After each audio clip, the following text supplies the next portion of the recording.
hab meine kindersche Juren verbracht. No program of Yiddish stories would be complete without acknowledging the fate of so many of the Yidden in Europe. And here's a story about that.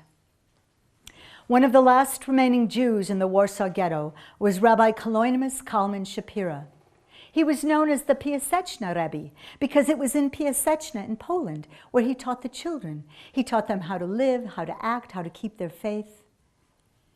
And he wrote down his teachings in a book he called The Holy Fire.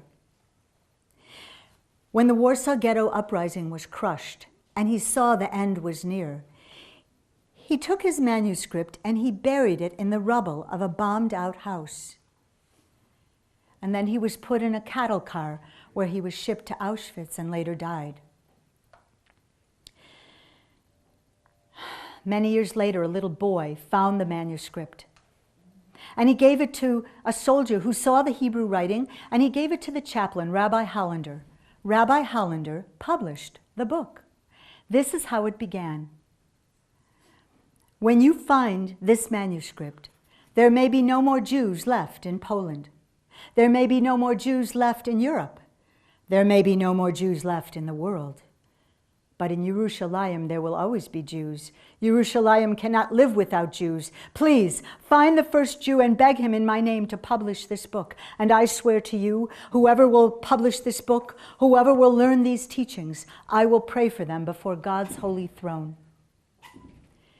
And that's the end of that part of the story, but it's not the end of the whole story, because many years later, another Hasidic rabbi, Rabbi Shlomo Carlebach of blessed memory, found a copy of that book called The Holy Fire in a library, and he read it.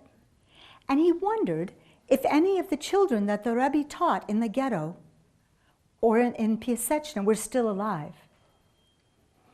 This is his story. He was walking along near the beach in Tel Aviv when he saw a street sweeper sweeping. His body was all broken up and hunched over, but his face was beautiful. And Reb Shlomo, as he was known, came up to him and said, "Shalom Aleichem," and the man said, "Aleichem Shalom," in a sort of Yiddish, Polish accent.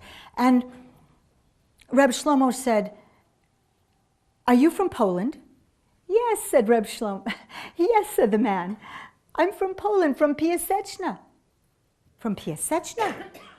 Have you ever heard of Reb Shlomo Carlebach?" "Heard of him," he said. "I studied with him in his yeshiva from the time I was 5 until I was 11. And then I was shipped to Auschwitz. I was so tall, they thought I was 17, and they kicked me and whipped me, and I never healed, and that's why I look like this. Now, here in Tel Aviv, I'm all alone." "Please," said Reb Shlomo, "please, can you give me over one of the Rebbe's teachings?" "Teachings?" said the man. "You think you can be in Auschwitz for 5 years and still remember teachings?" "Yes, I'm sure of it," said Reb Shlomo. "Please." "Do you really want to know?" said the man. "Yes," said Reb Shlomo, "and I swear to you I will give over your teachings over all the world." And Rabbi Shlomo Carlebach could do this. He was a famous singer and storyteller and songwriter. The man went over to the drinking fountain. He washed his hands. He put on his jacket. He straightened his hat and tie. He came back to Reb Shlomo, and he said, "Can you imagine? Can you imagine the Rebbe dancing with hundreds, maybe thousands of children to greet the Shabbos?" And then the street sweeper began to cry. Never has there been such big tears. Can you imagine the Rebbe singing amidst the angels, "Shalom Aleichem, Malachei Hasharei," singing to greet the angels?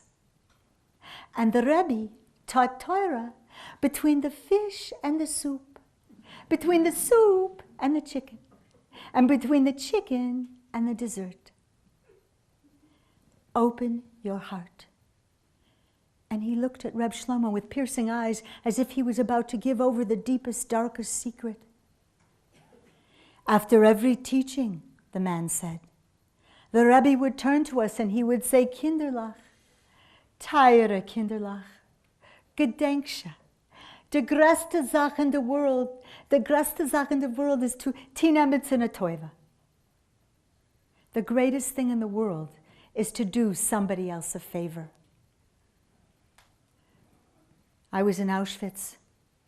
I wanted to kill myself. And then I would remember the words of the Rebbe.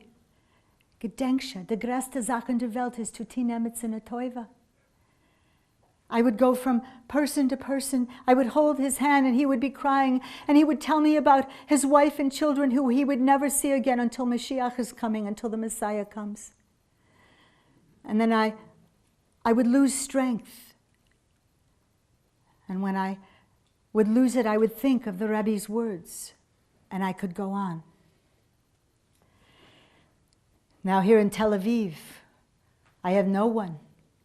And sometimes I take off my shoes, I go over there in the water, I'm up to here in the water, I want to end it all. And then I remember the Rebbe's words.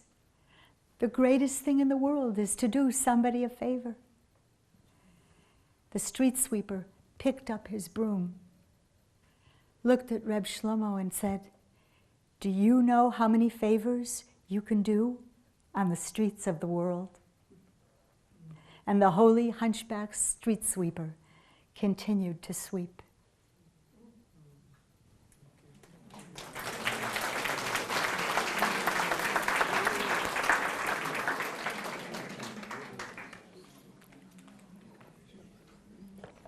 This is another Rabbi Shlomo Carlebach story. I read it originally from him, but you can imagine my astonishment when I was in Krakow, Poland a few years ago, and I was touring an old cemetery with a rabbi, a very old cemetery. He was showing us around, and he showed us a faded, weathered, crooked gravestone, and he told a version of this story. Maybe it's true. Amos? There was once a miser by the name of Yossele. Of all the Jews who lived in that little ghetto, Kazimierz in Poland, in Krakow, only Yossele could afford to give tzedakah. And of course, he rarely did. Now, also in that little Jewish ghetto, that little Jewish quarter in Krakow, there was many shuls, but in this one shul, a man named Feivel waited until the mourner's kaddish was done. He made his way to the bima. He gave a klop. "Gentlemen, I've just come from Yossele's home. As a member of the Chevra Kadisha, as a member of the Burial Society, we thought we should tell you what occurred." We said to him, as many of you know, he's been very sick, and we said to him, "Yossele, you can't take your money with you. Give us 500 rubles. We'll make you a nice funeral, a nice burial, and the rest of the money we'll give to the poor." "I'll give you 50 rubles, Yossele croaked. "Then we won't bury you," we said. "Then I'll bury myself," he said. And with that, Yossele recited the Shema and died. "Well, I've come here today to ask for a minyan. Tomorrow at the cemetery." Feivel looked around. All of the men were rolling up their talisim and tefillin. "Gentlemen, gentlemen, a little rachmanis, you can have a little compassion." A man in the first row stood up and said, "Rachmanis, when my wife was sick, he gave me enough for a pill. You call that rachmanis?" And then another man stood up and said, "And what about when the cheder burned down?" "Gentlemen, the man still needs to be buried." From the back of the shul came a small, sneering voice. "Fair, let him bury himself." And with that, all of the men kissed the mezuzah and walked out the door. What was Feivel to do? Monday passed, Tuesday, Wednesday. Finally, on Wednesday, Feivel took pity on the poor man's body and he buried him in a little grave in the Krakow cemetery. He mumbled a few words and hoped all would be forgotten. The next day was Thursday. Thursday afternoon, there came a knock at the door. Rabbi Kalman. It was a poor Jewish woman. Were there any other kind? Rabbi, you've got to help me. There's a thief in this town." "Come in," said the rabbi. "Tell me, what's the problem?" "Well, every Thursday morning since my beloved Jacob died, olav hashalom, may he rest in peace, I received 5 rubles underneath my water bucket, Rabbi. But this morning, there was none." The rabbi promised to look into the matter and gave her some money. But no sooner had she left than someone else came. This time it was a man. "Rabbi, can you loan me some money for Shabbos so I can make a nice Shabbos for my family?" "Well, certainly," said the rabbi, "but I've never seen you here before." "How did you make Shabbos last week?" "To tell you the truth," said the man, "ever since my leg became lame and I couldn't work, there's been 5 rubles underneath my door every Thursday morning." No sooner had he left than someone else came, and someone else, and pretty soon every poor Jew in Krakow was crowded into the rabbi's little study. And they each told the same story of the missing rubles on Thursday morning. The rabbi quieted them down. "Shah! Shah! It was Yossele. It was Yossele. Yossele, you who lie in an unmarked grave, unmourned and lonely, Yossele, you who gave as God gives, secretly and unacknowledged. Salach lanu, Yossele, forgive us." And with that, the rabbi's head fell onto the table, as if he had died or fainted. And he found himself before the gates of heaven, and there was a man weeping uncontrollably, and one of the caretakers of the gates, an angel, was patting the man on the back. And the rabbi heard himself ask, "Who is that man? And why is he crying?" And the angel said, "His name is Yossele. He's been crying ever since he got to heaven. We don't know why. He lacks for nothing here in heaven. All he keeps saying over and over is, 'If I could just have one more Thursday morning. Just one more Thursday morning.'" And then the rabbi awoke. They erected a little gravestone over Yossele's grave, the one I saw maybe. And it says, "Here lies Yossele, the holy miser."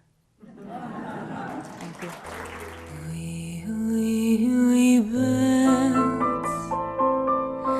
Mein Städte